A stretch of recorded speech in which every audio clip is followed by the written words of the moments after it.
Douglas, okay. Dr. Douglas Ree Wagner to kindly grace the stage. Yes, sir. Yes, sir, kindly take a seat on the stage, please.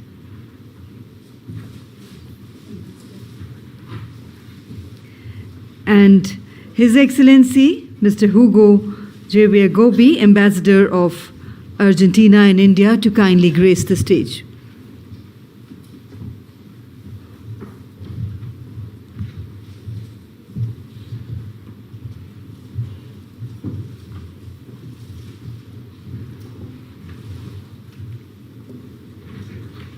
Namaskar and good evening, Honorable Chief Guest, Shri Narendra Singh Tomarji, Honorable Agriculture Minister, Guest of Honor, Dr. William Dar, Honorable Agriculture Minister, Philippines, His Excellency Mr. Hugo Javier Gobi, Ambassador of Argentina and India, Dr. Douglas Ree Wagner, Global CEO, Alga Energy, Spain, Dr. K.V. S.S. Sairam, Chairman, Pratishtha Industries Limited, Excellencies, special invitees, distinguished dignitaries, distinguished delegates both from India and abroad, senior officials from the ministries, respected members of the press and media, ladies and gentlemen. A very warm welcome to the inaugural session of the BioAgriculture Asia 2022, which is being organized by the Agriculture Today Group. And our partners and sponsors are Pratishtha Industries Limited, ICAR, NABARD, Alga Energy, APIDA, Valagro, Heliagro, IACG, IPL Biologicals, Green Star, SPIC, Concept, agripositions.com, and ISAB. Ladies and gentlemen, agriculture is very relevant to India. It is not only important in terms of food security of our nation, but also in ensuring self-respect of the millions of farmers. They are the backbone of India's food security. Their untiring efforts have created an unviable buffer stock which became the lifeline of Indians during the COVID times. I'm sure that with thrust on natural farming by our Honorable Prime Minister, our export of organic food will sustainably increase. Indian agriculture has battled all kinds of wars against natural calamities, market fluctuations, pests and diseases, international policies, and every time we have emerged victorious. And ladies and gentlemen, right now we are waging another war against excessive use of chemicals. Our past achievements in agriculture are unfortunately marred by the aggressive use of chemicals in the form of fertilizers and pesticides. Our soils have less carbon content now. The physical structure of the soils has changed. The water, both underground and above, is contaminated. The food that we eat has more unwanted chemicals than nutrients. The air our farmers breathe carry more pesticides than oxygen. Somewhere in the process of producing food, we have lost our way. We have abandoned our good old traditional ways of farming, where we considered the land as sacred. Now land has become just an instrument, a dumping ground for chemicals. The good news is that we can reverse this trend. We can make our natural resources healthy and alive once again. Organic agriculture and natural farming can help us restore the life and health of our soils. India has the largest number of organic producers in the world. Many states have come forward with the desire to turn organic, and they are doing some commendable work in this field, and it is a positive step. Natural farming is another promising area which our government is keen to promote. The low input-based system has the potential to increase the income of the farmers. The science of working with nature has helped the practitioners of natural farming to achieve much more with less. There are several states that are practicing natural farming. This system will also support India in achieving the UN Sustainable Development Goals by 2030. And ladies and gentlemen, Agriculture Today's initiative in bringing together the stalwarts in the field of bioagriculture is a masterstroke. Events like this can create a momentum in global level and help the world to move forward towards agriculture that is sustainable, safer and healthier. I believe the platform is going to give the most needed impetus for bioagriculture in India and Asia. And ladies and gentlemen, today we are indeed honored and privileged that this event is graced by the Honorable Agriculture Minister, and I would request Dr. M.J. Khan to kindly do the honors of welcoming our Honorable Chief Guest with a floral bouquet.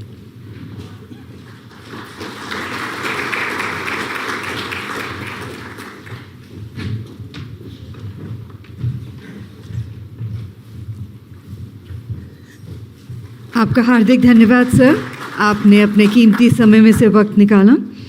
And may I now request Ms. Mamta Jain to do the honors of welcoming Dr. William Dar, the Honorable Agriculture Minister of Philippines.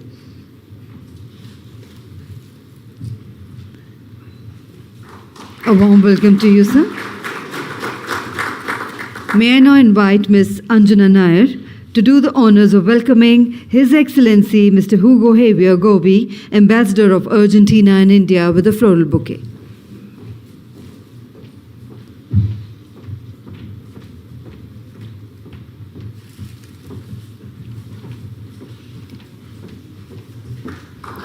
A warm welcome to you, sir.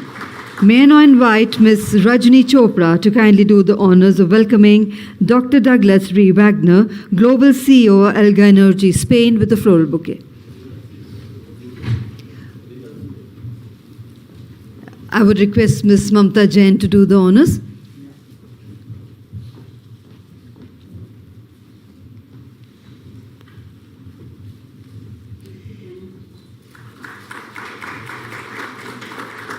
And may I request you, Ms. Jain, to kindly also welcome Dr. KVSS Sairam, Chairman, Pratishtha Industries Limited.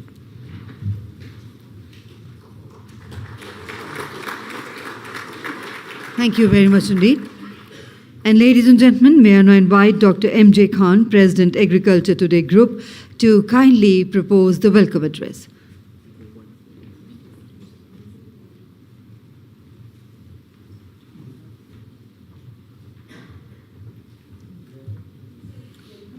Thank you very much. Chief guest of today's function, Honorable Agriculture Minister Shri Narendra Singh Tomar ji, Honorable Minister of Agriculture of Philippines, Dr. William Dar, His Excellency the Ambassador of Argentina, Mr. My friend from Spain, the Global President of Alga Energy, Dr. Wagner, Dr. Sairam, ladies and gentlemen, it's my pleasure to welcome the Honorable Minister of India and Honorable Minister of Philippines and dignitaries on the dais and all of you joining this function this evening.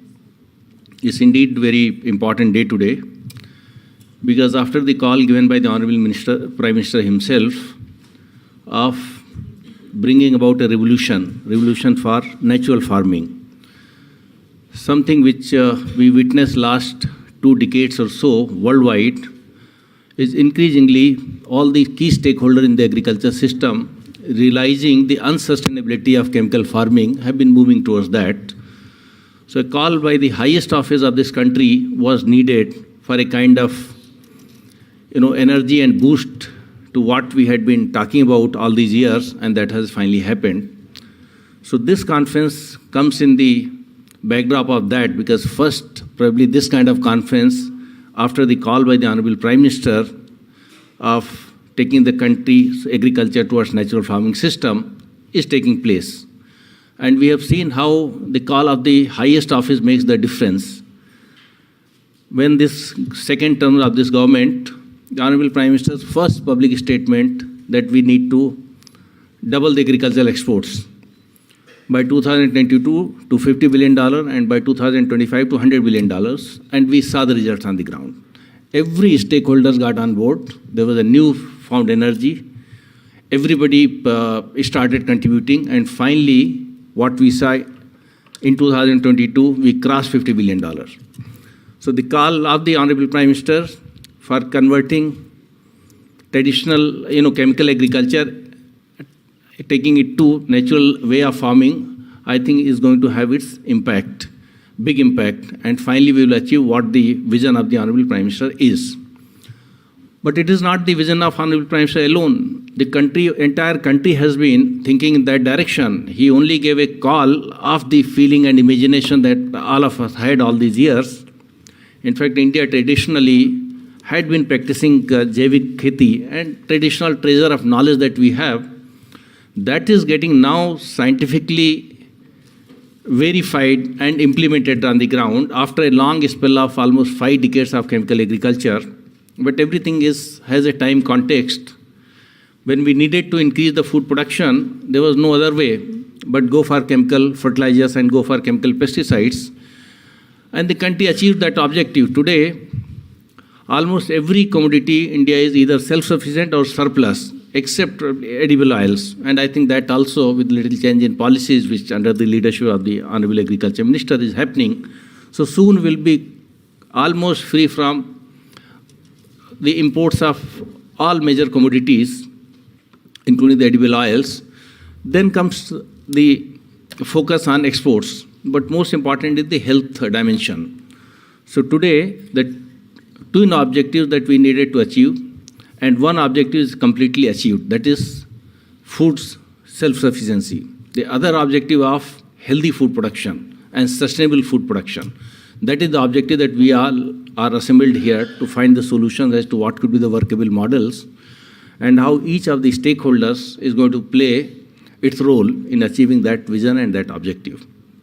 I am happy that Honorable Minister of Agriculture himself is gracing this occasion, and very important people from the country, from corporate sector, from research and academic system, from industry, from extension systems, and even from the districts are part of this, and important farmers leaders.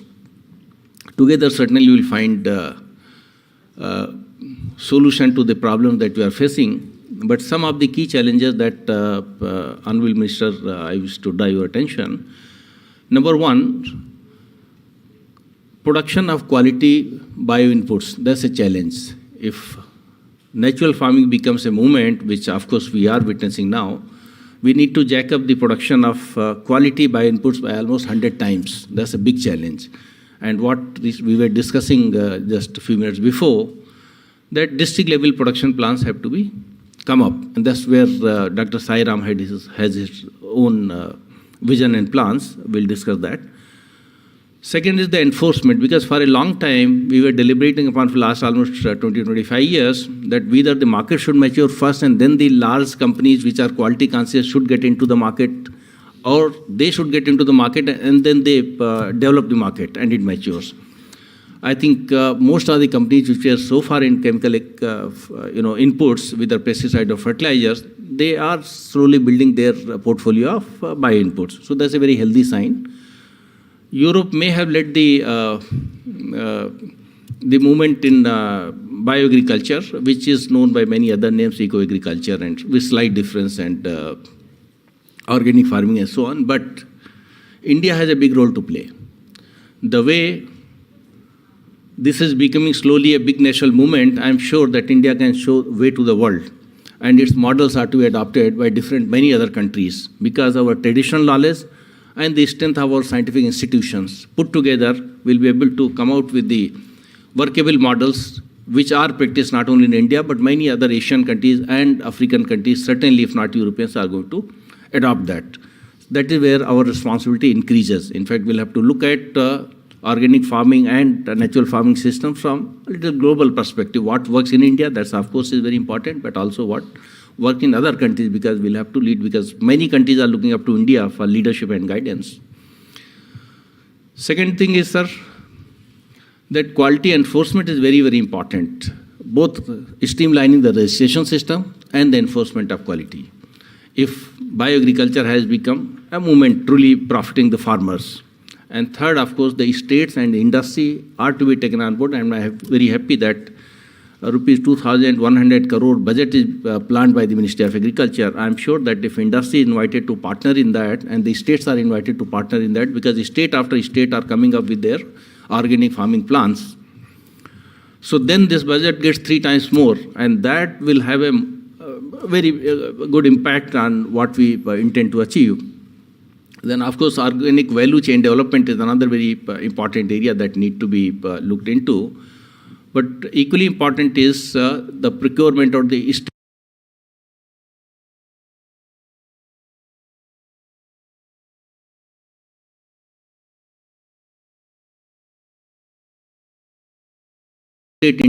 fluctuation impact.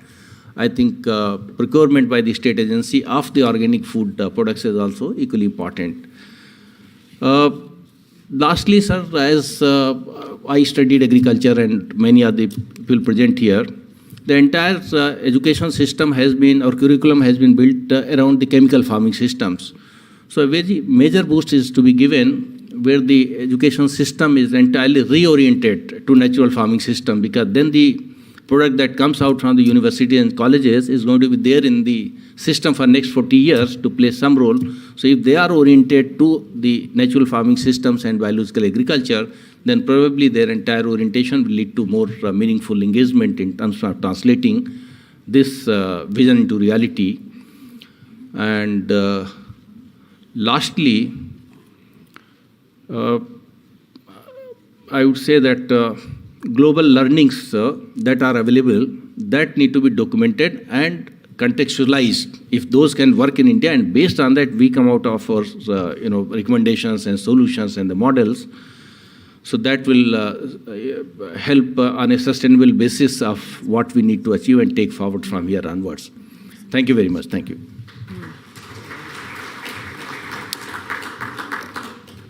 Thank you very much indeed, Dr. Khan.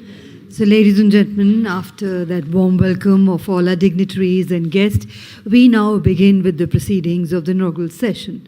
And as is customary, we begin every occasion by lighting the ceremonial lamp and invoking the gods and goddesses to guide and bless us for the success of all our endeavors.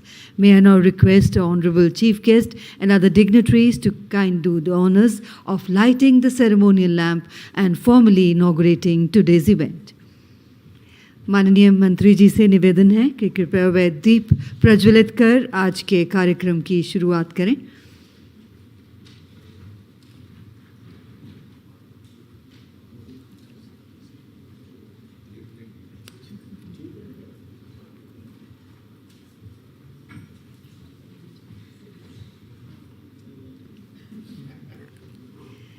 And ladies and gentlemen, let's put our hands together for the ceremonial inauguration of the BioAg Asia 2022 Summit.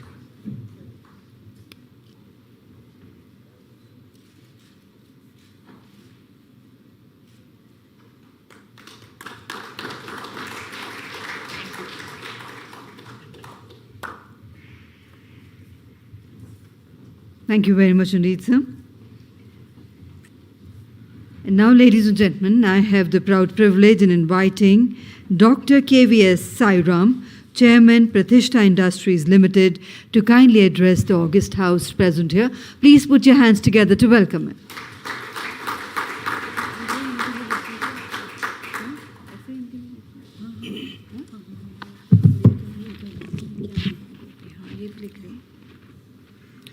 I have to adjust the speakers because, you know, my ideas are big, but I'm very short in height.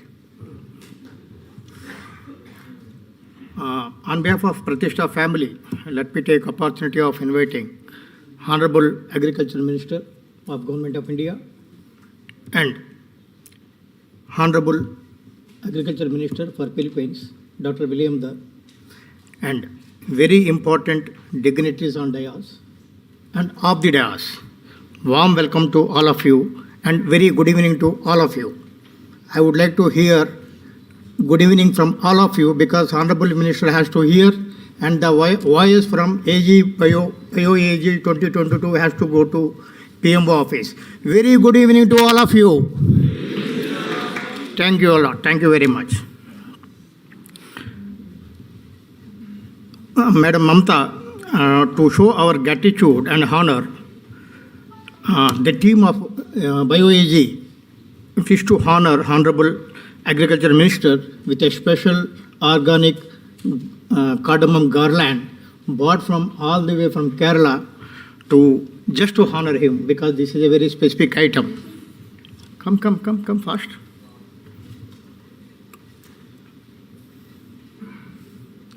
Garland. Mamta ji, aap thoda.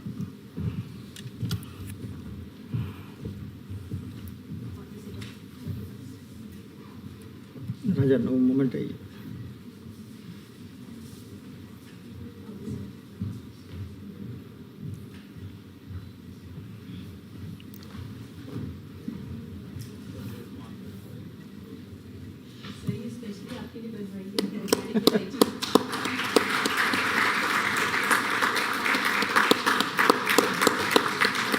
Sir आपका बच्चा जैसे है sir, आपका आशीर्वाद चाहिए.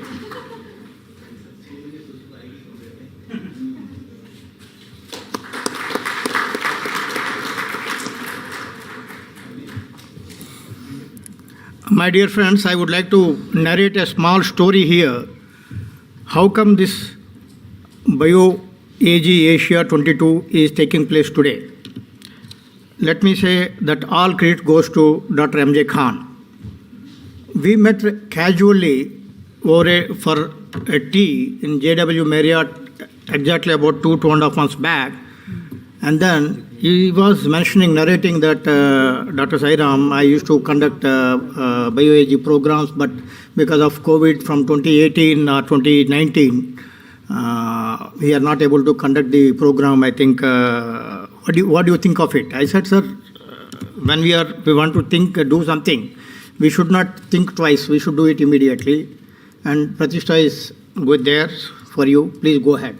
So thanks a lot, sir, for accepting and taking the lead. And in the fraction of 24 hours or 48 hours time, he has visited Pratishtha to make sure that if Pratishtha is suitable to sponsor this program or not. Now I am on the dais. That means that we are capable of hosting this type of conferences. Thank you very much. Number two, it is most important activity to share with all of you that conducting an international conference, calling from people from different parts of the globe, most of you might be not knowing, people from US, Australia, Malaysia, Philippines, at least from 11 countries people are watching us. So all the proceedings are going in global, though it is called Asia, but it is entire North America, including European countries, Australia and New Zealand. Now New Zealand Australia is about 10:30 or 11 o'clock now. So they are watching us. So it is a proud occasion that I must say that Honorable Agriculture Minister has consented that to be chief guest of this program, which gives a huge inspiration for all of us to make this program grand success. And the proceedings of this particular conference will have a huge impact, which will be submitted to Agriculture Today group. There are number of panelists has been finalized, the series of sessions. There are international level scientists and intellectuals are chairing these sessions, and world-class scientists are panelists in the programs. So I hope and sincerely expect that all of you will contribute to bring a document and a recommendation and to submit to Agriculture Today group, so that they will represent all of us to take up with the Honorable Agriculture Minister to have a consolidated planning how we can convert our activities into agriculture practices into natural and organic farming activity.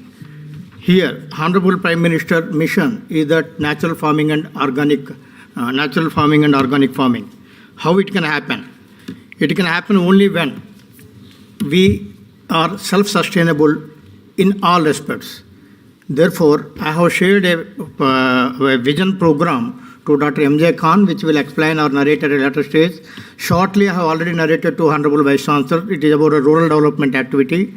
that the natural farming and organic farming has to come from the rural areas. Then it can convert into entire India into a organic culture. At the same time, all of us have to understand that we are having such a country, we are growing population country.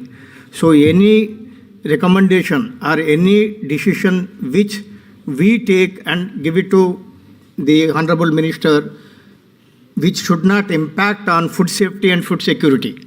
So therefore, I strongly recommend that maybe in an integrated manner or in a gradual manner, we may have to shift over from the traditional practices, so-called chemical fertilizer practices, to organic practice in a gradual manner, maybe in two, three seasons, so that the soil health, environment, and groundwater pollution can be protected. Here we are missing two important people, sir.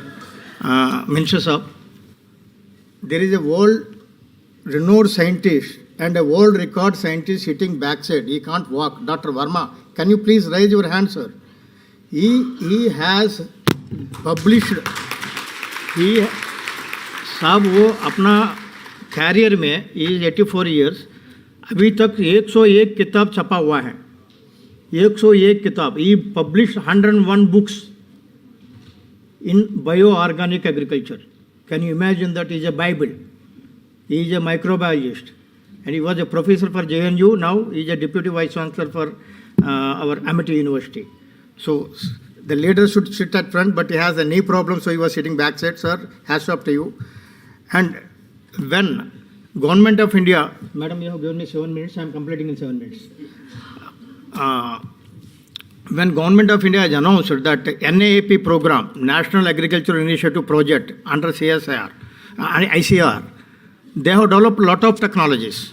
So I was sitting there as one of the persons, and Dr. William Dar was a chief guest sitting here.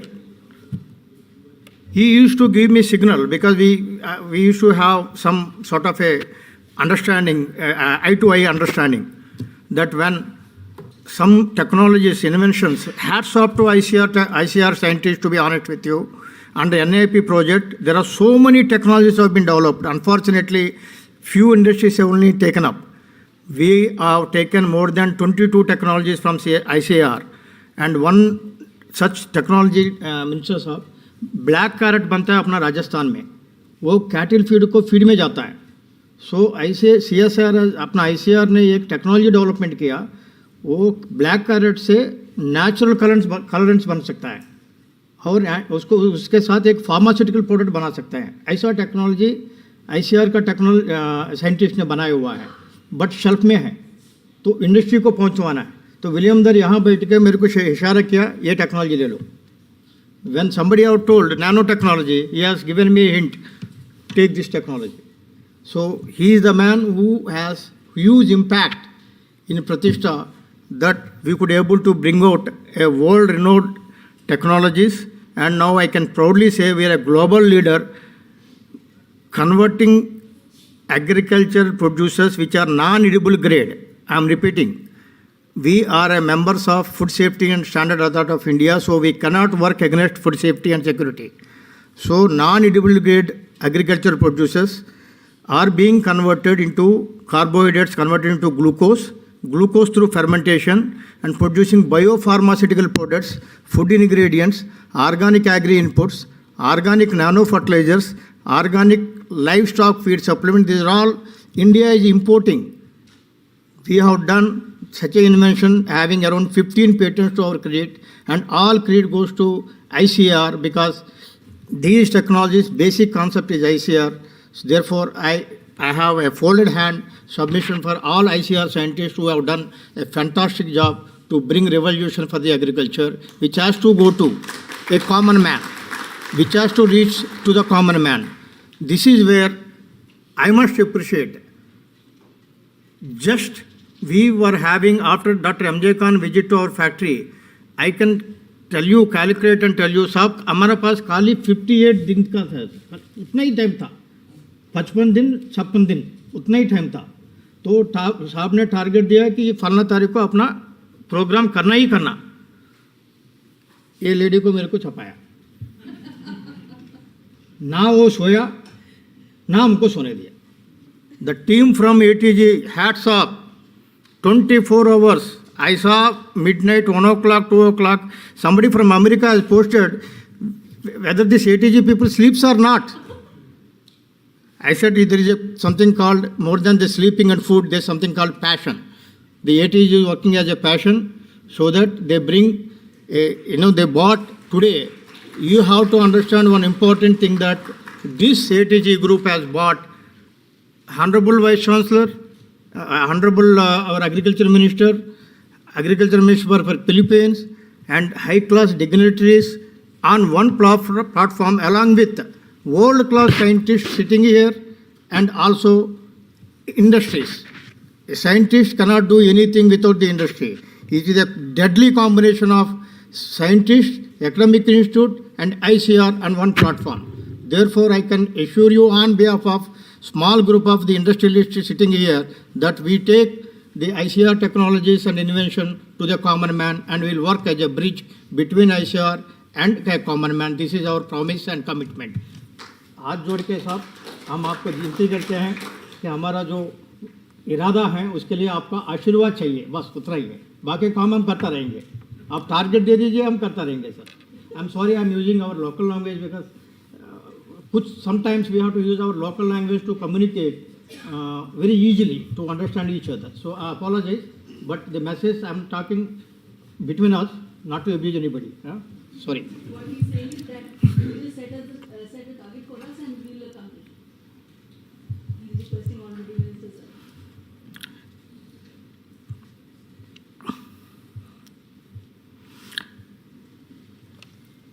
With these few words, I wish BioAg Asia panelists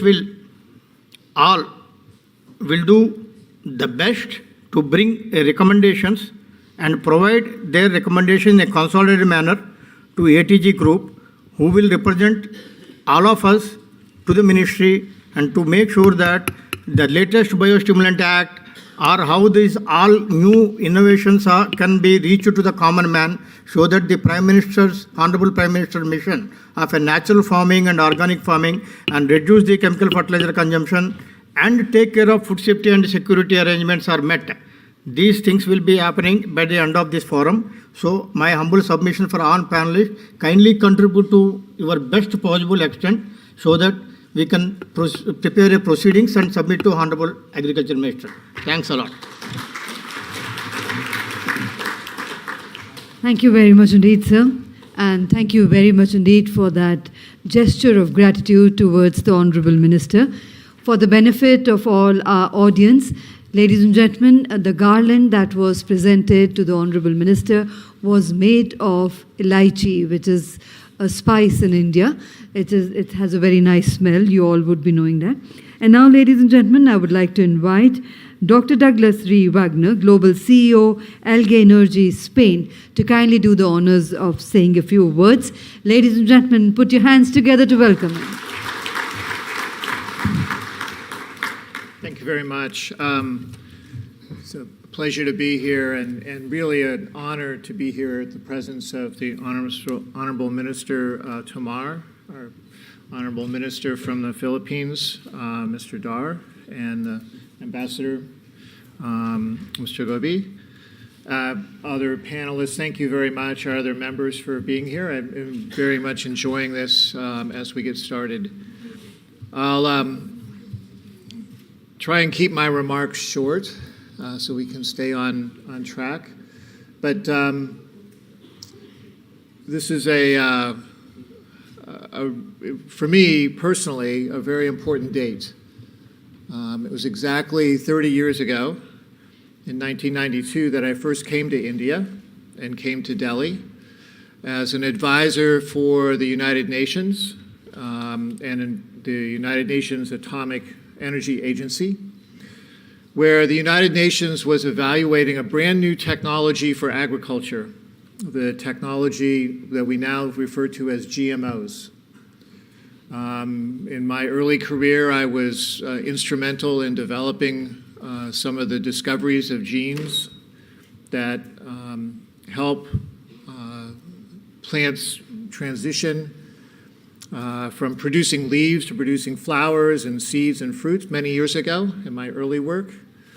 And so along with 20 other very distinguished scientists, a committee was formed, and we spent a year evaluating the accessibility of various countries to the use of genetically modified technology. The conclusion of that panel, I don't think ever was published outside of the group that was delivered to, because our conclusion was that what we really needed to do was build better roads and better refrigerators and improve the health of our soils, and not promote the use of the genetically modified traits as the main force for deriving better quality and better production in most of the world.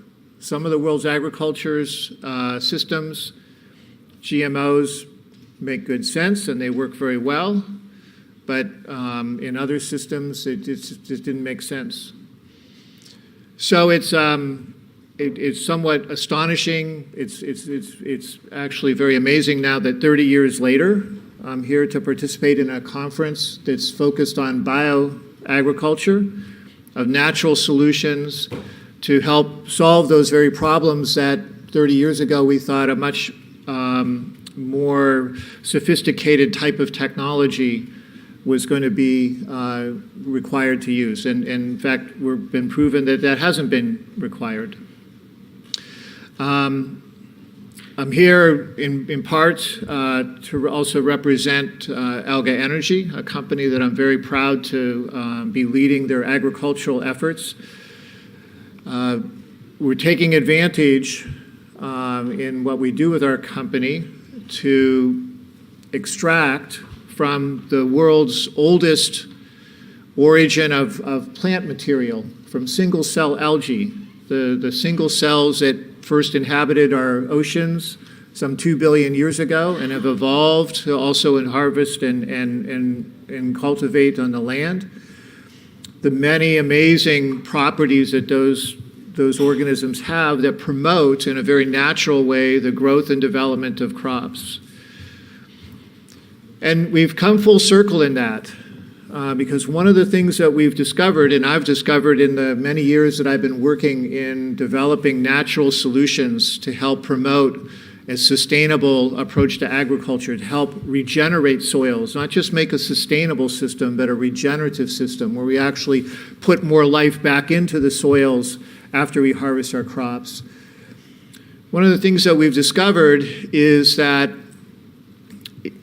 we have very sophisticated farmers. And those farmers not only are sophisticated in terms of their economics, in getting the best return on investment they can get, how to help promote their soil, et cetera, but they want to know how and why these natural products work. And so now, some 30 years later, we've turned to analyzing the expression of genes, to looking at the microbial environment in the soil, to using those very same technologies that create GMOs to analyze and understand why our products are working and to prove mechanistically how they work. And so I think for this conference, one of the things that is going to be important for us to understand is that we're at the very beginning of this movement, that India has a huge role to play, and that Asia in general, a huge role to play in bringing this forward as a technology and as a practice that will help revolutionize the future of agriculture and take us in a direction that we really need to go to have that sustainable and regenerative future for crop production. It takes more than the technology. It takes more than the companies such as ours to bring it. It takes a partnership between the technology and the commercial activity of the companies and the government to help bring these solutions to fruition. We need to understand them at a level that can make them available to growers, that have clear regulatory guidelines, that have clear beneficial guidelines. And so I look forward to hearing more throughout the conference in terms of that partnership between the government, between commercial organizations, and the research and development of our academic institutions on how we can help drive that forward for India, for Asia, and for the world. So thank you very much, and welcome to everyone in the Congress. Look forward to it. Thank you. Thank you very much indeed, sir. And ladies and gentlemen, I now have the privilege in inviting His Excellency Mr. Hugo Javier Gobi, Ambassador of Argentina in India. And please put your hands together to welcome him.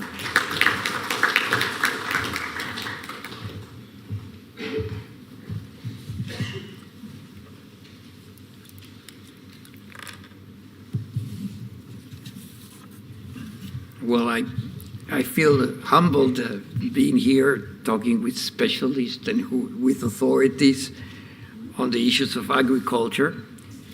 It is a great honor for me to participate together with Mr. Narendra Singh Tomar, Minister of Agriculture and Farmers Welfare of India, and Dr. William Dar, Minister of Agriculture of Philippines, Dr. Mopatra, Director General of ICAR, and all of the specialists who are here with me today.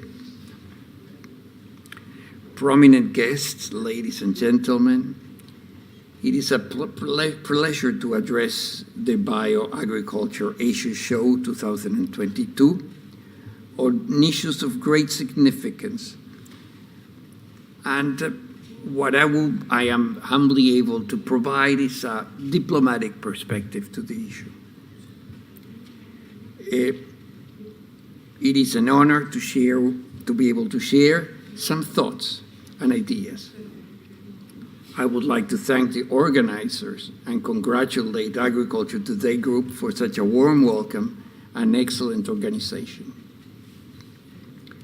The pandemic has magnified many of the inequities and asymmetries that require international attention. Our challenge is to build a fairer, more equitable, and inclusive post-pandemic world. The strong tensions in terms of input and food prices that we are experiencing, as well as its consequent impact on regional and global food security, pushes us to redouble our efforts to search for urgent solutions that are friendly to the environment and good for farmers' income. As you all know, Argentina is a major, efficient, and reliable food producer. India and Argentina are both large food producers and exporters. Our wealth is our diversity. So once again, our central responsibility is to continue to provide our people and the entire world with healthy, nutritious, and sustainably produced food at affordable prices.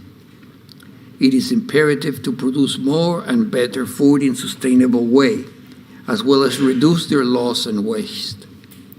For this, science, technology, and bioeconomy as a new paradigm offer us a great opportunity. The high-yielding varieties and chemical input-intensive agriculture undoubtedly raise the food production of the world, making it possible to feed our people, reduce food waste, and decrease cost production. However, we must explore new options that take into account the ecosystem. The world is demanding new ways of producing food. We cannot switch from one model to the other in a day, but we need to work on this scope continuously to improve our system. Supported by science, we are developing several biological options for meeting the nutrition requirements, plant stimulation, and combating pests and diseases. We need to study and to discuss the research and technology interventions happening globally and their applications through global partnerships and collaborations. Our two countries, have a very rich and continuous dialogue in agriculture, In both our countries, agriculture plays a very important role in the economy and society. Bilateral collaboration has been one of our priorities in our agenda between Ministries of Agriculture of Argentina and India, and we are looking forward to work for deeper engagement. I take this occasion to congratulate the Ministry of Environment, Forest and Climate Change and Ministry of Agriculture and Farmers Welfare of India for their progress in gene editing regulation. Argentina seeks to establish a science-based regulatory approach that contributes to the promotion of these genetic improvement technologies in order to achieve the Sustainable Development Goals. To conclude, the people of the world ask us to solve pressing issues of climate change and food insecurity. It is a time for cooperation between governments in coordination with the private sector. It is a time for multilateralism that prioritizes food diversity and inclusive development. Farmers, women, youth are looking for solutions. The world needs more collaboration. India and Argentina can show the way, enhancing our bilateral cooperation. Thank you very much for your attention.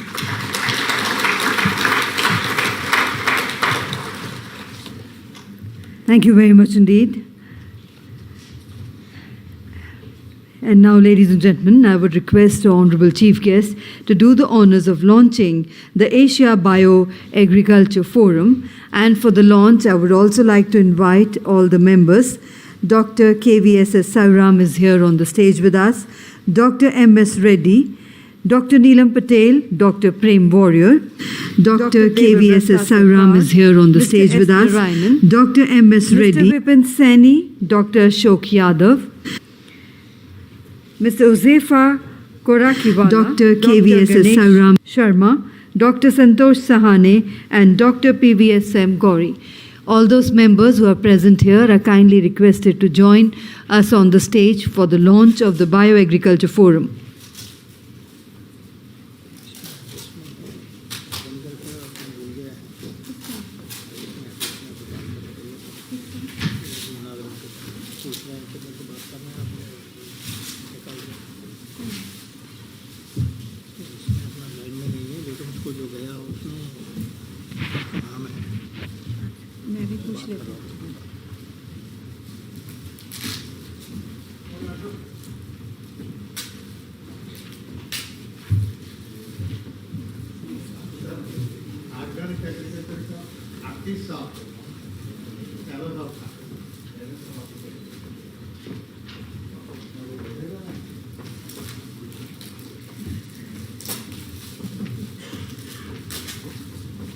And ladies and gentlemen, please put your hands together on the release or launch of the Asia BioAgriculture Forum by our Honorable Chief Guest.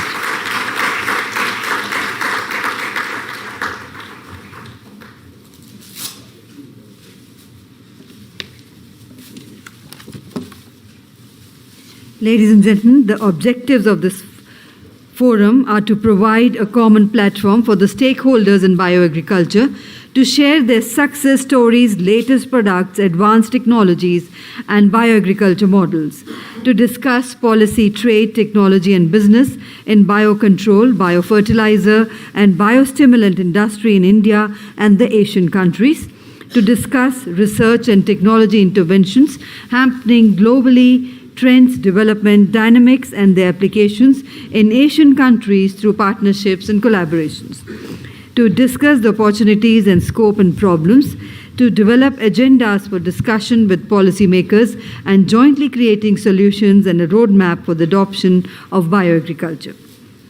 And now, ladies and gentlemen, I would request for the release of ICAR Improved Organic Nanotechnology Report.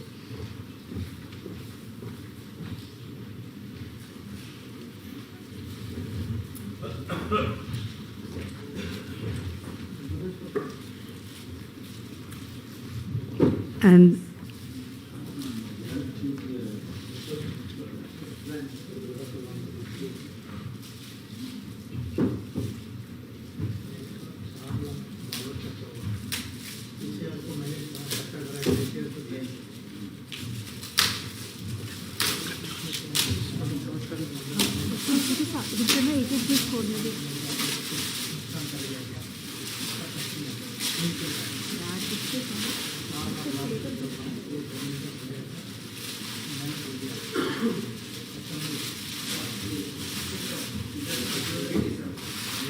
And please put your hands together for that release. And we are also launching the ICAR Organic Nanotechnology product.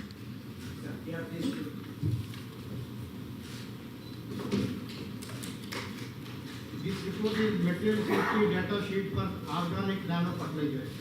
That it will not give any negative impacts for liver, kidney, or lungs after using nano organic fertilizer. And now we are launching the product for the same, the ICAR Organic Nanotechnology product.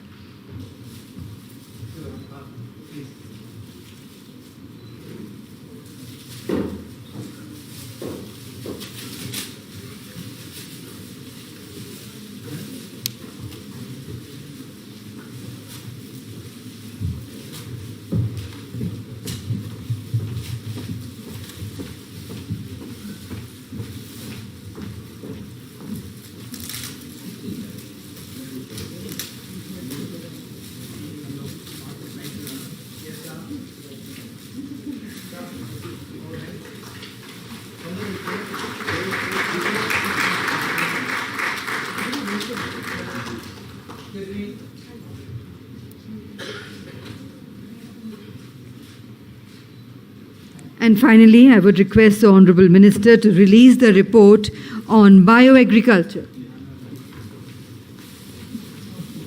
May I request the Honourable Minister to release the report on bioagriculture.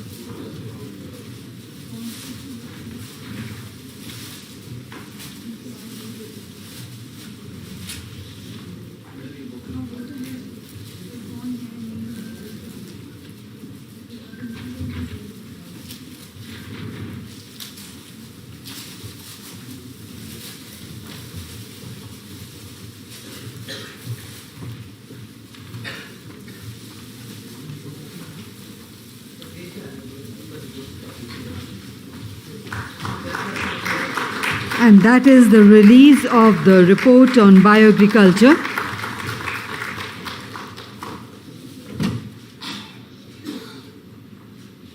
Thank you very much indeed, sir, for doing the honors. And now, ladies and gentlemen, may I invite Dr. William Dar, Honorable Agriculture Minister of Philippines, to kindly do the honors of saying a few words.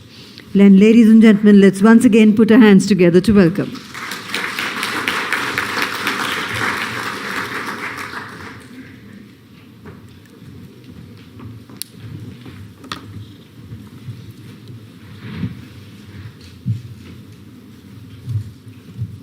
Minister for Agriculture and Farmers Welfare, Honorable Minister Sri Narendra Singh Tomar, Ambassador Hugo Javier Gubi of Argentina, Global CEO of Alga Energy, Dr. Douglas Ray Wagner, Chairman of Protista Industries Limited, Dr. KBSS Sairam, and President of Agriculture Today Group, Dr. M.J. Khan, Ms. Mamta Jain, the CEO of Agri Today Group, distinguished delegates, colleagues, friends, ladies and gentlemen, good evening. I am grateful for this opportunity to return to this ancient city in the heart of this fabled nation, home to one of the world's greatest civilizations.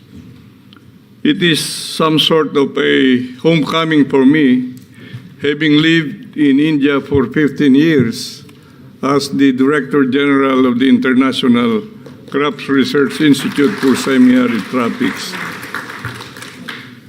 The Republic of the Philippines and the Republic of India are old friends. We began formal diplomatic relations in the aftermath of World War II, when both countries were fresh from achieving independence from colonizers. But the cultural and commercial ties that bind our nations together are at least 1,000 years older than Christianity. Today we are entering a new era. Along with other countries, we find ourselves in a world full of uncertainties. The world, the planet is in crisis. Even the most robust economies are troubled by skyrocketing inflation and oil prices due to the global pandemic, lockdowns, and the Ukraine-Russia crisis. Hence, the world has been racked by questions about the future of international relations and foreign policy. Today, I ask you, have this crisis blurred the trade openness of the countries and forced us all to look inward for progress? I certainly hope not. Asian solidarity still burns bright. As of last February this year, the Philippines and India, through the bilateral meeting with India's Honorable Minister for External Affairs, Dr. Subramanian Jaisankar, and our Philippine Foreign Affairs Secretary, Honorable Teodoro Locsin Jr., agreed to cooperate in matters of national security and development. This also includes cooperation in the domains of health, trade and investments, science and technology, defense, and security and tourism. And as the servant leader of the Philippine Agriculture Department, I'd like agricultural development to be a major part of our bilateral discussions. In particular, our cooperation in science and technology should also redound to modernizing and industrializing our agriculture sector. According to analysts, India is poised to become the world's third largest economy by 2030. And with the Philippines still at the cusp of development and industrialization, we look at India's economic achievements with much admiration. In a globalized world, one country's economic growth and stability redound to the fate of food sovereignty of its most important trade partners. We see this axiom at play in the current geopolitical crisis. The supply of agricultural products from the most competitive sources is threatened.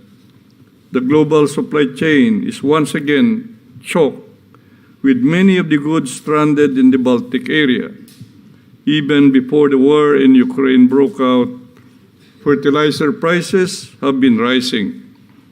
Threats to energy security have encroached on the food security agenda. Contrary to protectionist ideas, cooperation is key to preventing the rise in global hunger, estimated at 155 million in 55 countries during the pandemic. This could rise when the smoke clears from the war in Europe. India and the Philippines, as strong agricultural countries, must continue to be allies in the fight against hunger and poverty. And I agree with what has been stated during the panel discussion today, that India becomes more important in the light of all global developments. Thus, this event highlights how much the good side of science and trade must be put to the service of agriculture. And the idea of an Asian food buffer stock must be pursued. Some experts were quick to point out the relative insulation of Asia from the geopolitical shocks. Spillover effects, however, are undeniable. Inflation has been runaway in many countries as we speak. The consequences of price shock in the Philippines are impossible to underestimate. They are hurting our citizens, the most vulnerable in particular. Food prices have once again exerted inflationary pressures on top of fuel prices. Our farmers and fishers have been especially hard hit. Diesel fuel dominates our entire farm supply chain, from planting the product to tending and harvesting the crop, and even transporting the harvest to markets. The Philippines is also a net importer of fertilizers. We rely on international market for all the fertilizers we need in the country each year.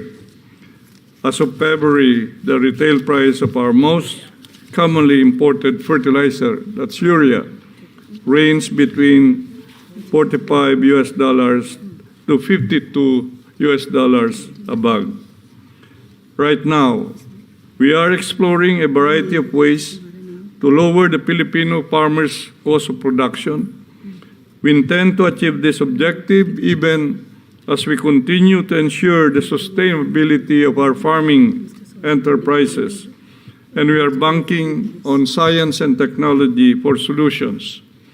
Fortunately, during this most trying of times, when war and the global pandemic threaten virtually every corner of the planet, humanity is also in the midst of the most explosive scientific revolution the world has ever seen. The exponential growth of computer processing power has led to an unprecedented era of invention and innovation. And so it is in the spirit of science that we reveal our strategies to cope with the current exigencies of global food security. Our balanced fertilization strategy, for example, involves the application of both inorganic and organic fertilizers, depending on the nutrients the soil in a particular farm needs. Our research shows that farmers can achieve 7 to 15% increase in yield using this practice. This is on top of significantly reducing the volume of inorganic fertilizer requirements. We have likewise begun to scale up the advantages of natural biological farming and training farmers to use conventional and organic farming methods, including adoption of biofertilizers or biostimulants to sustain soil nutrients and manage plant nutrition. In addition, we have doubled our efforts in promoting organic farming through our National Organic Agriculture Program. Data from an international survey in 2016 shows that the Philippines has one of the highest growing numbers of organic vegetable producers in the world, with more than 165,000 organic farms. That number is still increasing. With each day, Filipino scientists move closer to discovering procedures that will increase our livestock and crop yields, improve productivity, reduce losses to diseases and pests, develop more efficient equipment, and increase the overall sustainability of our farms and the quality of food they produce. Biotechnology has especially been instrumental in this, and the Philippines biotech research has crossed over to normalization with recent significant accomplishments in infrastructure and product development, such as the commercialization of the golden rice. We are eager for more dialogues on how best biotech can best be employed in these challenging times. In closing, the The people of the Philippines therefore hope that from the suggestions and ideas and proposals we make here today in this BioAg Conference 2022, we could find common cause in our respective food security and agricultural technology benchmarks. And when we finalize a free trade agreement between our countries, talks for which have started back in 2020, we hope the outcomes of this forum will induct a solid trade partnership for agricultural technology and innovation. On behalf of our beloved President, Rodrigo Roa Duterte, and the millions of Filipino farmers and fisherfolk, thank you for this privilege and opportunity. As we say in Filipino, mabuhay ang India, mabuhay ang Pilipinas, long live India, and long live the Philippines. Maraming salamat mo sa inyong lahat. Danyawadalo. Thank you very much indeed, sir. And now, ladies and gentlemen, I have the proud privilege in inviting our Honorable Chief Guest, Shri Narendra Singh Tomarji, the Honorable Agriculture Minister, to address the August House present here.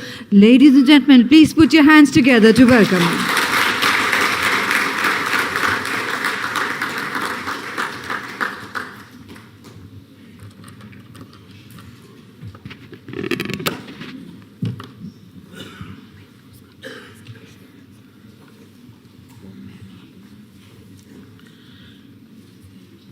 Agriculture today group द्वारा आयोजित बायोकृषि Asia 2022 के इस समागम में हम सब के मध्य उपस्थित फिलीपींस के कृषि मंत्री आदरणीय विलियम धर जी, आदरणीय होबियर गोबी जी, आदरणीय जैगनर जी, साईं राम जी, एमजे खान साहब, ममता जी और सभागार में उपस्थित सभी सम्मानित महानुभाव और बहनों, कृषि के क्षेत्र में agriculture today group MJ Khan साहब की अगुवाई में समय समय पर अपने विभिन्न प्रकार के दायित्वों को पूरा करते हुए देश के विदेश के अनेक विशेषज्ञों के लिए एक मंच साझा करने का हमारे यहाँ बहुत बड़ा उपक्रम है। इसी योजना के अंतर्गत आज का ये कार्यक्रम और आज एक साझा फोरम का शुभारंभ, यह मैं समझता हूँ बायोकृषि के लिए और पूरे एशिया क्षेत्र के लिए बहुत ही उपयोगी कदम है। इसके लिए मैं एमजे खान साहब और उपस्थित सभी महानुभावों को अपनी ओर से बहुत बहुत बधाई देता हूँ, बहुत बहुत शुभकामनाएं देता हूँ। भारतवर्ष कृषि की दृष्टि से बहुत गंभीर है। कृषि की प्रधानता है, कृषि पर बड़ी आबादी की निर्भरता है और कृषि एक ऐसा कार्यकलाप है जो प्रतिकूल परिस्थितियों में भी भारत को वैसे ही खड़ा रखने में सक्षम है जैसे किसी भी मनुष्य को उसकी रीढ़ की हड्डी उसे खड़ा रहने में मदद करती है। अभी कोविड का कालखंड था, सारी दुनिया थम सी गई थी। हम भी उससे प्रभावित थे, लेकिन मुझे कहते हुए गौरव है कि भारत सरकार की कृषि हितैषी नीतियां, किसान का परिश्रम, उसने पैदावार भी बम्पर की। सरकार को खरीदना था तो खरीदा भी गया, बाजार भी मिला और आगामी फसलों की भी तैयारी विगत वर्षों से अधिक किसान ने प्रतिकूल परिस्थिति में की। यह मैं समझता हूँ कि बड़ा ही शुभ संकेत है और इसलिए कृषि के क्षेत्र में गंभीर होना यह भारत के लिए स्वाभाविक ही है। भारत ऐसा देश है जो वसुधैव कुटुंबकम की भावना के आधार पर अपनी भूमिका को तय करता है।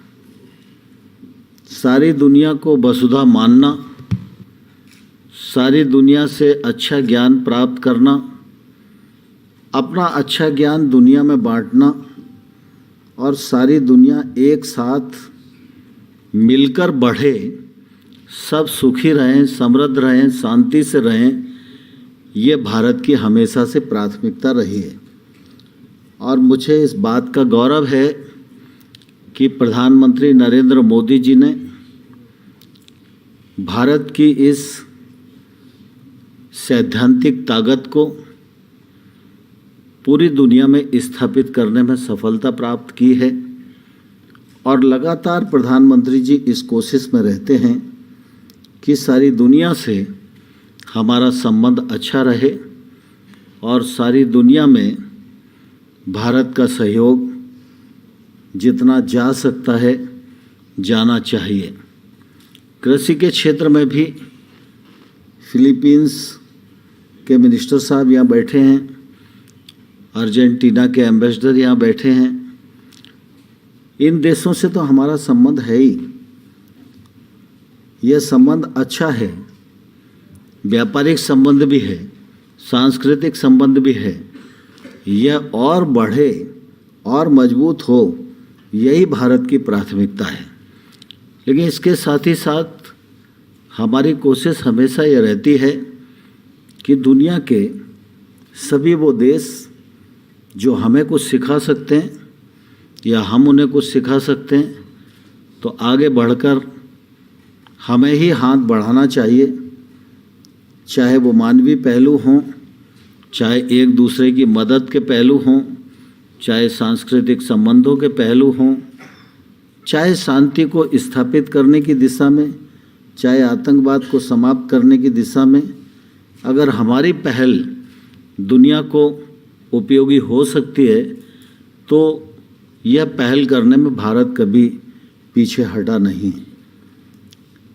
मुझे इस बात की प्रसन्नता है कि किसान का परिश्रम, भारत के हमारे साइंटिस्टों का रिसर्च, भारत सरकार की कृषि हितैषी नीतियाँ, उन्हीं का परिणाम है कि आज कृषि उत्पादन की दृष्टि से हम खाद्यान्न में अधिशेष राष्ट्र हैं और बाकी जितने भी कृषि उत्पाद हैं उनमें हम या तो पहले नंबर पर खड़े हैं या दूसरे क्रम पर खड़े हैं। और हम पहले नंबर पर आएं, दुनिया को ज़्यादा मदद कर पाएं, इस लक्ष्य को लेकर भारत सरकार काम कर रही है। कृषि के क्षेत्र में रोजगार की उपलब्धता बढ़े, नई पीढ़ी कृषि के क्षेत्र में आकर्षित हो, किसान महंगी फसलों की ओर जाए, किसान टेक्नोलॉजी का उपयोग करे, किसान के नज़दीक इंफ्रास्ट्रक्चर की उपलब्धता हो, किसान को प्राकृतिक प्रकोप से सुरक्षा का कवच हो, अल्पकालिक ऋण जैसी सुविधाएं केसीसी के माध्यम से उसके पास पहुँचें, उपकरणों की उपलब्धता हो, ई मार्केटिंग हो और जितने भी प्रकार के बिचौलिए कहीं कहीं पाए जाते हैं वो बिचौलियों को समाप्त करते हुए किसान का हक और किसान को उसके उत्पाद के वाजिब दाम मिले। भारत सरकार नरेंद्र मोदी जी के नेतृत्व में प्राथमिकता के आधार पर इस दिशा में काम कर रही है और इसका परिणाम भी परिलक्षित हो रहा है। इसका एक ही उदाहरण मैं देना चाहता हूँ। जब प्रधानमंत्री जी ने कहा कि किसानों की आमदनी दोगुनी होनी चाहिए, तो उन्होंने किसानों को आह्वान किया, राज्य सरकारों को आह्वान किया, वैज्ञानिकों को आह्वान किया और केंद्र सरकार ने भी इसको मिशन मोड पर चलाने का फैसला किया। लेकिन सिर्फ यह बात भाषण तक ही सीमित नहीं रही। किसान सम्मान निधि के माध्यम से प्रत्येक किसान को 6,000 रुपया वार्षिक उसकी आय में इजाफा हो। किसान सम्मान निधि के माध्यम से 11.5 करोड़ किसानों को अब तक 1,82,000 करोड़ रुपया उनके अकाउंट में डीबीटी के माध्यम से पहुंचाने का जो उपक्रम किया गया, यह अपने आप में एक ऐतिहासिक है और निश्चित रूप से बिचौलियों को साफ करके 6,000 के 6,000 रुपया किसान के अकाउंट में पहुंच रहे हैं। कृषि के क्षेत्र में हमारी आवश्यकता थी, तब भारत ने उत्पादन केंद्रित विचार किया, हम उसमें सफल भी रहे। लेकिन आज मैं इस बात से सहमत हूँ कि हम लोगों को जैविक खेती की ओर तेजी के साथ अग्रसर होना चाहिए। काफ़ी दिन से जैविक खेती पर, उसकी कल्पना पर, उसके अनुसंधान पर काम चल रहा है और मुझे कहते हुए प्रसन्नता है कि अभी तक देश में 38 लाख हेक्टेयर क्षेत्र जैविक कृषि के तहत कवर किया गया है। किसानों को इस दिशा में प्रोत्साहित करने के लिए आर्थिक सहायता की भी उपलब्धता भारत सरकार की ओर से है। हमारे यहाँ सिक्किम राज्य पूरा का पूरा ऑर्गेनिक स्टेट घोषित हो गया है और अनेक राज्य इस दिशा में पूरी रुचि के साथ आगे बढ़ रहे हैं। भारत में बहुत सारा इलाका ऐसा है जिस इलाके में कभी केमिकल फर्टिलाइज़र का या पेस्टिसाइड का उपयोग ही नहीं हुआ। पर्वतीय क्षेत्र है, ट्राइबल क्षेत्र है, दुर्गम क्षेत्र हैं, जहाँ कभी भी केमिकल फर्टिलाइज़र को माध्यम खेती के लिए नहीं बनाया गया। ऐसे तमाम सारे क्षेत्र को हम लोगों ने पॉलिसी बनाई कि ऐसे क्षेत्र में लार्ज एरिया सर्टिफिकेशन हम लोग जारी कर दें। अगर स्टेट ये प्रमाणित करके देती है कि अमुक अमुक क्षेत्र है जहाँ पर कभी भी केमिकल फर्टिलाइज़र का यूज़ नहीं हुआ, तो ऐसा क्षेत्र अगर ऑर्गेनिक क्षेत्र घोषित हो जाएगा तो 3 वर्ष तक एक व्यक्ति को जैविक उत्पाद के लिए सर्टिफिकेशन का जो समय लगता है वो समय उसका बच सकेगा और बहुत बड़ा एरिया हम ऑर्गेनिक एरिया के रूप में विकसित कर पाएंगे।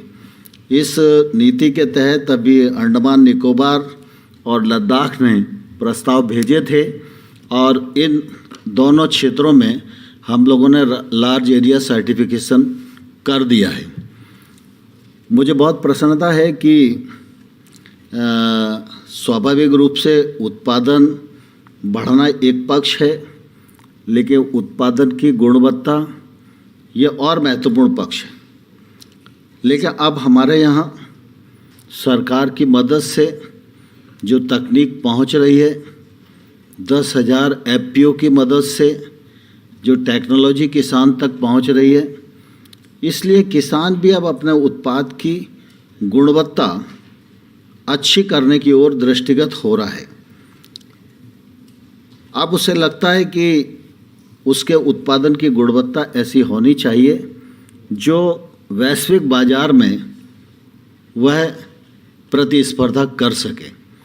पिछले दिनों आप सबने देखा होगा कि कृषि उत्पाद का निर्यात लगभग 4 लाख करोड़ का है और इस 4 लाख करोड़ के निर्यात में अधिकांश हिस्सा यह ऑर्गेनिक प्रोडक्ट का ही है।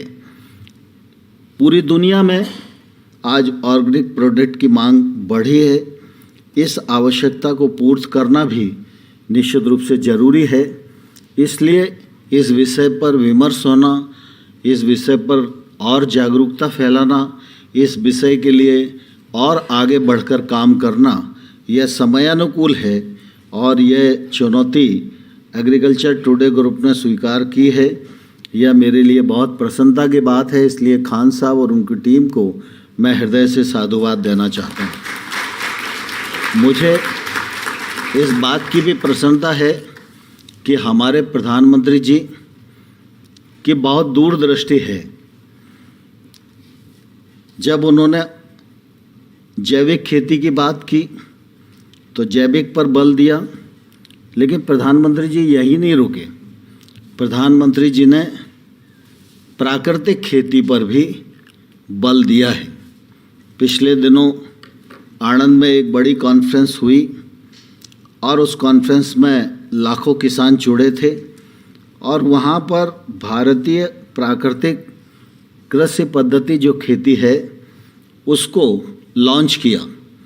उसके लिए भारत सरकार मिशन मोड में काम करने जा रही है। उसकी पूरी प्रक्रिया और पूरा मिशन बनाया जा रहा है। प्राकृतिक खेती जैविक खेती से भी आगे का कदम है। जैविक खेती में फर्टिलाइज़र बनाना है और फिर फर्टिलाइज़र विक्रेता और बाकी तमाम सारी चीज़ें हैं। उसमें भी कई प्रोडक्ट ऐसे मिलते हैं जिन पर हम लोग काम नहीं करना चाहते, लेकिन उनका कहीं ना कहीं समावेश उसमें हो ही जाता है किसी न किसी रूप में। लेकिन जब हम नेचुरल फार्मिंग की तरफ जाते हैं तो स्वाभाविक रूप से यह पुरानी भारतीय पद्धति है। जब बहुत विकसित नहीं थे हम, तब भी इस पद्धति से ही खेती की जाती थी।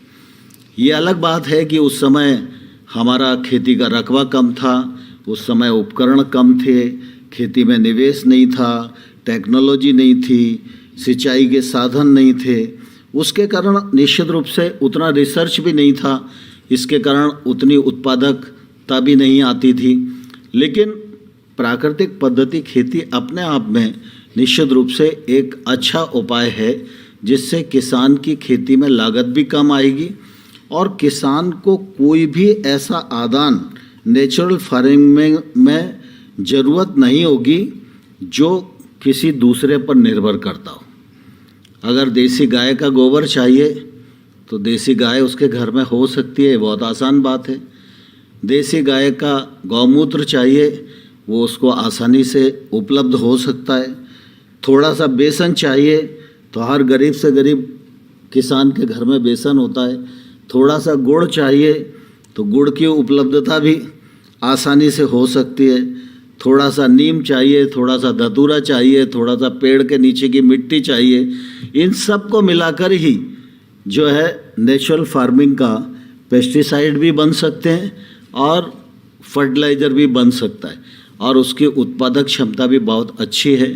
अभी तक हम लोगों ने जो काम किया जैविक कृषि के लिए, जो हमारी परंपरागत कृषि योजना है, उसके अंतर्गत ही भारतीय कृषि पद्धति खेती को भी हमने एक उप योजना के रूप में प्रारंभ किया था और अभी गंगा जी के किनारे और बाकी अन्य राज्यों में आंध्रा है, हिमाचल है, गुजरात अब बहुत तेज़ी के साथ ग्रो कर रहा है, मध्य प्रदेश भी उस दिशा में बहुत तेज़ी के साथ आगे बढ़ रहा है। लगभग 4 लाख हेक्टेयर में अभी नेचुरल फार्मिंग हिंदुस्तान में की जा रही है। उसके अच्छे परिणाम निश्चित रूप से सामने आ रहे हैं। इस विषय को भी आगे बढ़ाने की समयानुकूल ज़रूरत है, क्योंकि हम लोगों को कोशिश ये करनी चाहिए कि हम तेज़ी के साथ आगे बढ़ें, लेकिन हमारी निर्भरता आत्मनिर्भरता में बदले। इस दृष्टि से निश्चित रूप से भारत सरकार बहुत तेज़ी के साथ काम कर रही है। हम लोगों ने दलहन की दृष्टि से भी काफ़ी काम किया है। आज हम दलहन की आत्मनिर्भरता पे करीब करीब नज़दीक पहुंच रहे हैं। खाद्य तेलों के लिए निश्चित रूप से हम अभी इंपोर्ट पर निर्भर करते हैं, लेकिन ऑयल पाम मिशन अभी भारत सरकार ने शुरू किया है। बहुत अच्छी योजना बनाई है, किसानों के लिए भी आश्वस्ति है, इंडस्ट्री के लिए भी आश्वस्ति है। विशेष रूप से नॉर्थ ईस्ट को हम लोगों ने फोकस किया है, जिससे कि पाम ऑयल की खेती को हम बढ़ा सकें और अपने यहाँ खाद्य तेलों की उपलब्धता सुनिश्चित कर सकें। क्रॉप डाइवर्सिफिकेशन की दृष्टि से भी भारत सरकार का बहुत बल है। सीडीपी योजना के अंतर्गत विभिन्न क्षेत्रों में हम काम कर रहे हैं और आज आप देख रहे होंगे कि अगर कृषि उत्पादों का निर्यात हो रहा है तो उसमें खाद्यान्न तो एक पक्ष है, जहाँ जहाँ ज़रूरत होती है वहाँ अनाज निर्यात किया ही जाता है, लेकिन विशेष रूप से हॉर्टिकल्चर से जुड़े जो कृषि उत्पाद हैं उनका निश्चित रूप से बहुत बड़ी मात्रा में निर्यात हो रहा है। फूड प्रोसेसिंग की दृष्टि से भी फूड प्रोसेसिंग मिनिस्ट्री भारतवर्ष में है और उनकी किसान संपदा योजना के अंतर्गत अनेक घटक हैं। फूड प्रोसेसिंग को भी इससे बढ़ाया जा रहा है, उसमें भी किसानों को, अन्य उद्यमियों को सुविधाएं देने का प्रयत्न किया जा रहा है। फूड प्रोसेसिंग के काम में पीएलआई को भी अभी स्कीम के रूप में जोड़ने का फैसला हुआ, उसके भी एक सदपरिणाम निश्चित रूप से आ रहे हैं। और कृषि के क्षेत्र में जो इंफ्रास्ट्रक्चर का निवेश है उसके लिए 1 लाख करोड़ रुपए का इंफ्रास्ट्रक्चर फंड ये प्रावधानित किया गया है।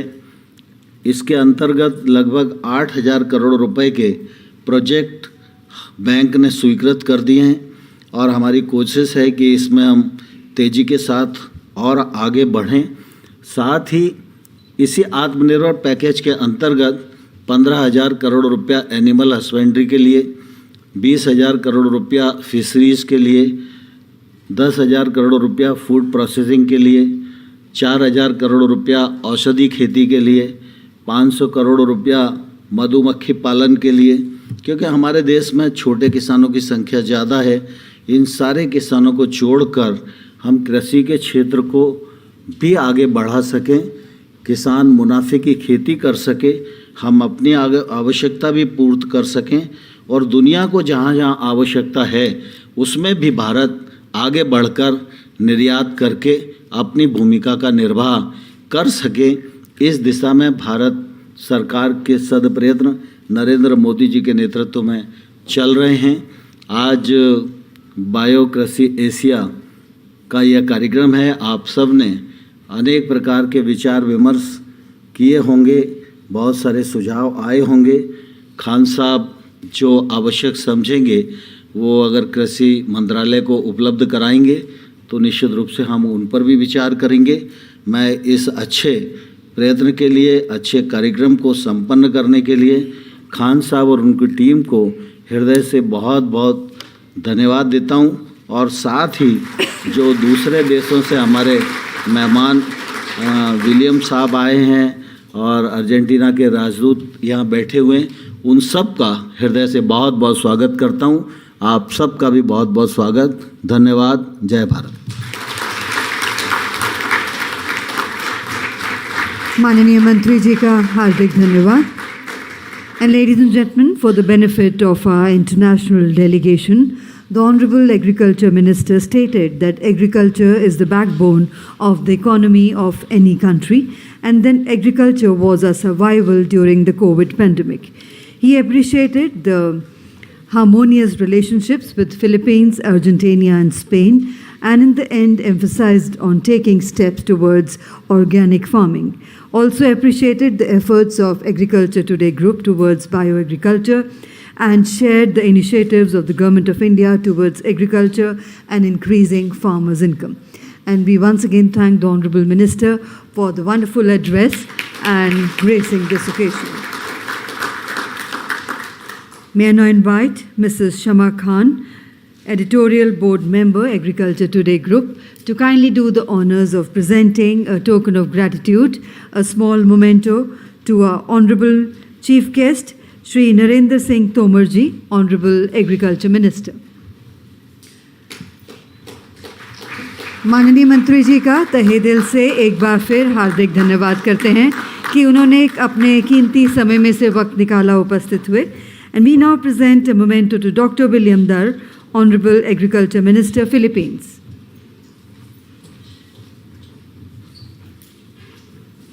Thank you very much indeed, sir, for sparing your valuable time and being here with us today. We present to His Excellency Mr. Hugo Javier Gobi, Ambassador of Argentina in India. Thank you very much indeed, Your Excellency, for gracing this occasion. We present to Dr. Douglas Ree Wagner, Global CEO, Elga Energy, Spain. Thank you very much indeed, sir, once again for being here with us today.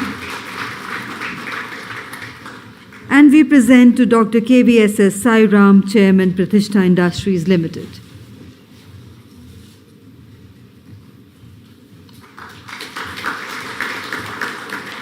With that, we thank Mrs. Khan for doing the honors. Thank you very much indeed, ma'am. And may I now invite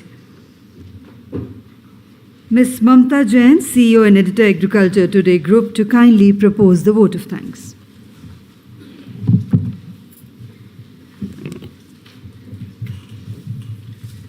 Good evening, distinguished dignitaries on the dais, panelists of the evening, stalwarts from the bioagriculture sector, and delegates across the floor. As we all know, bioagriculture has become an important part of agriculture. The residues of chemicals have damaged our soils, environment, and are now damaging our health. Concepts such as organic farming and natural farming to be adopted on a large scale require the collective thinking of veterans in the subject. Honorable Chief Guest, sir, आपका आज यहाँ उपस्थिति इस बात को prove करती है कि आपका मार्गदर्शन हमें हमेशा मिलता रहा है और आगे भी मिलता रहेगा, sir. So thank you so much for joining us today. It has been an honor and a matter of great pride कि आपने हमें इस इनिशिएटिव में हमें सपोर्ट किया. एंड मुझे स्पेशली थैंक करना है डॉक्टर खान का, क्योंकि we were very apprehensive in doing this because हम लोग को लग रहा था पता नहीं कैसे पार्टिसिपेशन होगा, बट ही इंसिस्टेड और उन्होंने फोर्स किया हमें कि ये करें. And thank you sir so much for forcing us to do this, and today we feel very proud about it. It is such an honor to be able to organize such an elite event. I extend my heartfelt gratitude to Dr. Sairam and Pratishtha Group, sir, for being the wind under our wings. हम लोग एक बार खाली आपको बोले and आपने तुरंत हमें हाँ किया कि you would like to support us in this noble initiative. So thank you, sir. Thank you so much. I thank all our sponsors, Valagro, Alga Energy, IPL Biologicals, and all other exhibitors who have wholeheartedly come forward to make this event a success.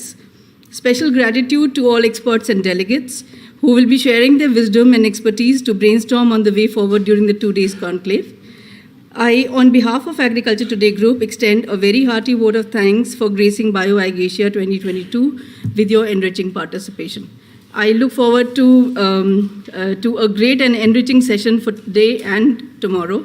Thank you so much. Thank you very much indeed. And ladies and gentlemen, now we have the inauguration of the bioagriculture exhibition, followed by a tea break. And after that, we have another session.